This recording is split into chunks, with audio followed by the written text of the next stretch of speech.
تعالوا احكي لكم قصة شركة سيف العقارية. من 20 سنة كده واكتر بدأت الشركة في التعمير. بدأوا بمشروع كبير قوي غرب الاسكندرية، وبالتحديد في قلب العجمي.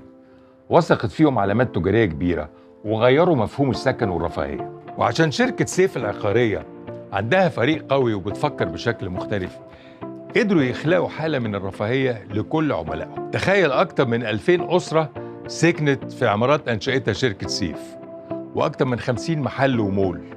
مول كبير، لا كبير بجد، يعني لازم تيجوا تزوروه.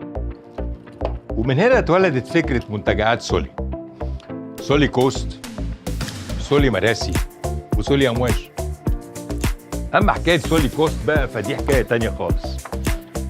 وانت جاي بقى من الطريق الساحلي، جاي من اسكندرية رايح على مرسى مطروح، عند الكيلو 82 هتلاقي سولي كوست. 22 عمارة مصيفية بإجمالي 2500 وحدة، في مول وفندق، منتجع حلو بصحيح على مساحة 63,000 متر. كل الخدمات اللي ممكن تتخيلها موجودة طول السنة، مش في الصيف بس. خلوني بقى أقول لكم شوية حاجات. أطول حمام سباحة في الساحل الشمالي طوله 500 متر. متخيل إنك أنت لو اشتريت في أي عمارة هتكون برضه بتبص على حمام السباحة. ده غير بقى إن في أكوا بارك وجيم وملاعب رياضية، والروف هواه يرد الروح.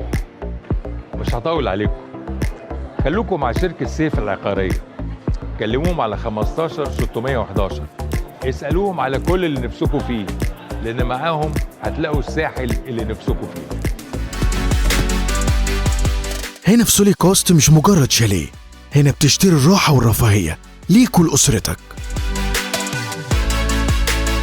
سولي كوست، الساحل اللي نفسك فيه أكتر.